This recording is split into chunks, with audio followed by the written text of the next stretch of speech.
They laughed loud enough for the whole lobby to hear. Did she just come in through the service entrance? That was Kristen. Third-year associate, always the loudest in any room. She said it behind her hand, but not really behind her hand. The kind of whisper designed to carry. I thought we were interviewing candidates, not hiring the cleaning crew. More laughter. Someone's coffee cup clinked against a glass tabletop. The young woman, standing near the reception desk, didn't turn around. Her name was Soleil Baxter, and she was 26 years old, and she had driven 4 hours that morning to get to this building. Her blazer was slightly too big in the shoulders. Her mother's, borrowed, because Soleil's only good blazer had a coffee stain on the lapel from the gas station stop outside of Roanoke. She'd noticed the fit problem the moment she walked in. She stood with her arms slightly in front of her to compensate. She didn't turn around because she already knew what she'd see. She'd seen it before. Different lobby, different city, same faces. The receptionist behind the desk, a young man named Garrett, with a lanyard that said INRAN in large letters, looked up briefly, then back down at his screen. He didn't say anything, he didn't have to. His silence was its own kind of answer. Alderton Capital Management occupied the top 4 floors of a building in downtown Charlotte. The firm managed somewhere north of $3 billion in assets. The lobby featured a waterfall installation on the east wall and a rotating sculpture in the atrium that Soleil had read about in an architectural digest once, back when she used to read those kinds of magazines in the break room of the data entry job she'd worked. Right out of community college, that felt like a different lifetime now. She had a bachelor's degree from UNC Greensboro. She had a master's in finance from Georgetown, completed at night while she worked full-time. She had 4 years of experience at a mid-size investment firm in Richmond, 2 of those as a junior analyst, with a track record she could defend in her sleep. She had also, apparently, come in through the wrong door. The parking was confusing. She'd followed a courier through a side entrance and hadn't realized her mistake until she was already in the lobby. That was all it was. A wrong door, but Kristen, who had perfect posture and a blowout that looked like it cost $300, and whose nameplate on the open concept desk read Kristen Holt, Senior Associate, had seen it happen, and Kristen had decided that was enough information about Soleil Baxter to last a lifetime. She looks lost. Kristen murmured to the woman next to her, someone whose name Soleil didn't know yet. Someone should point her toward the service elevator. The other woman laughed, covered her mouth. Stop. I'm serious. Did anyone vet the candidates this time? HR has been slipping. Garrett the intern cleared his throat. Mrs. Baxter? Ms. Vance will be out in a few minutes. You can take a seat. Soleil thanked him. She sat down in one of the low leather chairs near the sculpture, set her portfolio flat on her knees, and looked at the waterfall on the east wall. It was a good waterfall. Clean lines. She wondered who maintained it. The interview itself went fine. Fine in the way that interviews go fine when the interviewer has already made up their mind, but is professional enough to go through the motions. The woman who came out to meet her was a human resources manager named Patricia, who asked the with standard timing and wrote things down in a standard way. Soleil answered well. She knew she answered well. She always answered well. That part was never the problem. On her way out, she passed the open concept floor. Kristen was at her standing desk, headphones around her neck, talking to a man in a blue shirt with rolled-up sleeves. She didn't look up. Soleil pressed the elevator button for the lobby. The doors opened. She got in. She did not cry in the elevator. She had a rule about that. She cried in the parking garage, on the 3rd level, sitting in her 2017 Civic, with the engine off, and her forehead touching the steering wheel. Not because the interview had gone badly, exactly, but because she'd driven 4 hours, and borrowed her mother's blazer, and stood in that lobby for 11 minutes, while someone with a blowout decided she looked like the cleaning crew. And the thing that hurt most, the thing that really got her, was that she hadn't been surprised. Not even a little. She gave herself 4 minutes. Then she started the car and drove. 3 weeks passed. She heard nothing from Alderton. She'd heard nothing from a lot of places by then. She had a spreadsheet. She was a finance person. She had a spreadsheet for everything, and the column marked response had a lot of cells that said no reply, and a few that said not moving forward at this time, and exactly one from 8 months ago that said offer declined below market. She'd declined that one because the salary was insultingly low. She'd regretted it for about 6 weeks afterward, then stopped letting herself regret it because regret was expensive and she couldn't afford it right now. She was working at a coffee shop. She had been since January. It wasn't where she'd imagined being at 26 with a Georgetown master's. But the loans weren't imaginary, and neither was the rent, and the coffee shop gave her health insurance and flexible hours to interview, and the manager, a quiet man named Ellsworth, who chewed peppermint gum and kept a cactus on his desk, had never once made her feel small for being there. That mattered more than she would have expected. It was a Tuesday afternoon when her phone rang. She didn't recognize the number, but it was a 704 area code. Charlotte. She stepped into the back hallway near the supply shelves. "Ms. Baxter, this is Garrett calling from Alderton Capital. I have Renata Alderton on the line for you. Do you have a moment?" Soleil blinked. "I'm sorry, Renata Alderton?" "Yes, ma'am." The founder. There were things you learned when you grew up without much about the way wealthy people moved through the world. They moved like they expected rooms to rearrange themselves. They moved like time was a resource only other people ran out of. Soleil had spent a long time learning to read that particular kind of movement, to decode what it meant and what it wanted, and how to speak its language, without losing the thread of her own voice entirely. She had not, until that phone call, considered that she might one day speak directly to Renata Alderton. Renata Alderton was 63 years old. She had founded Alderton Capital Management 27 years ago with one client, $40,000, and, by most accounts, an irrational amount of nerve. She had built it into a $3 billion firm without a single scandal attached to her name, which in the financial industry was considered something close to miraculous.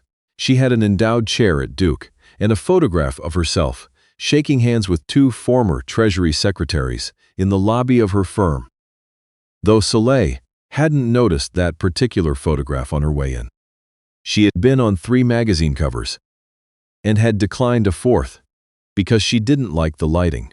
She was also, as of 3 weeks ago, a woman Soleil had never met, the partner whose office Soleil had briefly passed. The name on the building, a person who existed in the abstract.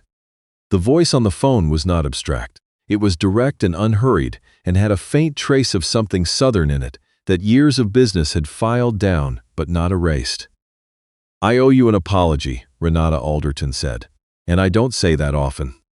This is the part of the story that requires some explanation." Renata Alderton had built her firm from nothing, and she had done it as a black woman in Charlotte in the late 90s, which meant she had spent the first decade of her career being underestimated in ways both loud and quiet. She knew the lobby. She knew the elevator. She knew what it felt like to stand in a room and have people's eyes move past you like you were furniture. She remembered it in her body the way you remember a physical injury, not always consciously, but there, under the surface, ready to flare. She had been in the building on the day Soleil interviewed. Not in her office. She'd been visiting the Richmond branch all week and had come back early to handle something with legal. She'd been walking through the lobby when she saw it happen. She'd heard Kristen's voice, that deliberate not quite whisper. She'd watched Garrett look at his screen. She stood there for a moment by the waterfall. Then she went upstairs. She pulled Soleil's application before the interview was over. She read it that afternoon. She made a call to Georgetown. She made a call to the firm in Richmond. Then she sat for a while and thought about what she wanted to do, about what she'd seen. She let 3 weeks go by first. That part is harder to explain. She said later, in the conversation she'd have with Soleil that would last almost 2 hours, that she wanted to make sure she wasn't acting out of anger. "I've made decisions out of anger before," she said. "They're usually right, but they're not always smart." So she waited. She looked at the spreadsheet her firm sent her every quarter about hiring rates and promotion rates and retention by demographic, and she looked at some other numbers that she'd been meaning to look at for a while and had been putting off, and then she called HR and asked what had happened with Soleil Baxter. "We decided to go another direction," Patricia said. "What direction?" A pause. "We felt the other candidate was a stronger fit." "For what?" Another pause. Longer this time. "Pull the interview notes," Renata said. "I'll be in at 9. What Renata found in the interview notes was not anything dramatic. That's the thing about this kind of thing. It's never one dramatic smoking gun. It was word choices. Phrases like cultural fit concerns and presentation issues and seemed uncertain applied to a candidate who had a 3.8 GPA from Georgetown and 4 years of verifiable performance data. The other candidate, who had been offered the position, had a smaller analytical background and a degree from Kristen Holt's alma mater. Kristen Holt, it turned out, had been CC'd on the hiring committee email chain. Renata Alderton looked at that for a long time. Then she made some calls. "I want to offer you a position," Renata said on the phone, "but I want to do it right, so I need to tell you some things first." Soleil was still standing in the back hallway of the coffee shop. She had her hand flat against the shelf behind her, steadying herself against the metal edge. "I was in the lobby the day you came in," Renata said. "I heard what was said to you, and I want you to know that what you experienced was not." She paused, chose carefully. "It was not the firm I built. It's what my firm became when I stopped watching closely enough, and that's on me." Soleil didn't say anything for a moment. Outside, she could hear the espresso machine running, someone calling out an order. "What's the position?" she said finally. Renata told her. It was the analyst role she'd originally applied for, but with a different title and a compensation package that made Soleil close her eyes for a second when she heard the number. "I'm also asking you to be honest with me," Renata said. "If you take this, I need you to be willing to tell me when something's wrong. I've had too many people in that building who are very good at telling me things are fine." "I can do that," Soleil said. "Good." There was a brief pause. "One more thing," Renata said. "HR is being restructured. There are some other changes happening. I don't want you to walk in on your first day and be surprised by who's missing." Soleil understood what that meant. She didn't ask for a list. "Okay," she said. "I appreciate you telling me." She gave 2 weeks' notice at the coffee shop. Ellsworth congratulated her and gave her a potted succulent from the back office, a cutting from the cactus on his desk. She kept it, she put it on her windowsill, and took it with her when she moved. She thought about calling her mother that night to tell her about the job, about the salary, about what had happened in the lobby 3 weeks before. She sat on her kitchen floor with the phone in her hand for a while. Her mother had worked 30 years in a hospital laundry room. She'd worked doubles during the years she was putting Soleil through school, coming home smelling like industrial detergent, back aching, still asking about homework. Soleil had never once heard her complain. Not once. She called her. "Mom," she said. "I have something to tell you." Her mother listened without interrupting, which was her way. When Soleil got to the part about the lobby, the laugh, the whisper, "I thought we were interviewing candidates, not hiring the cleaning crew," she heard her mother make a small sound. Not a gasp. Something quieter than that. "And then?" her mother said. Soleil told her the rest, the phone call, the offer, the number. For a moment there was just the sound of the line. "Baby," her mother said, "you drove 4 hours in my Blazer. I know. And you didn't cry in the elevator." Soleil laughed, surprised. "I did not cry in the elevator." "Good," her mother said. "That's my girl."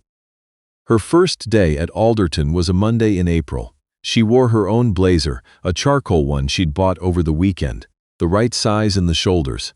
She came in through the front entrance. She took the main elevator.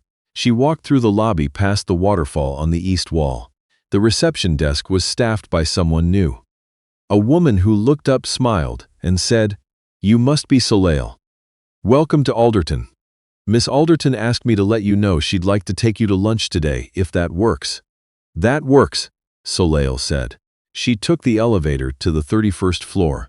She found her desk, a real one, with a nameplate that said Soleil Baxter, analyst, and set her bag down and looked out the window at Charlotte laid out below her, the rooftops, and the morning light, and a sky that was doing something beautiful with the clouds, the way skies do sometimes when you're not expecting it. She thought about Kristen Holt, briefly. She didn't know exactly where Kristen was now. She'd heard, through the particular osmosis by which office gossip travels, that several people had been let go following an internal review. She didn't feel good about that. She didn't feel bad about it either. She felt something more complicated and harder to name. Something adjacent to justice, but not quite the same thing. Because justice, in her experience, was rarely this clean or this quick. And she didn't entirely trust clean and quick. She would pay attention. She would do the work. She would remember that a phone call and a title and a nameplate were not the end of anything. They were a door. What mattered was what you did once you were on the other side of it. She opened her laptop. She had a meeting in 40 minutes. She had a lot to learn and a lot to prove, and she was ready for both, and she knew exactly what she was worth. Down in the lobby, the waterfall ran on, unhurried and indifferent, the same as it had been the day she walked in through the wrong door, and someone laughed just loud enough for the whole room to hear. Some rooms, it turns out, remember who came through them. And so do the people who built them.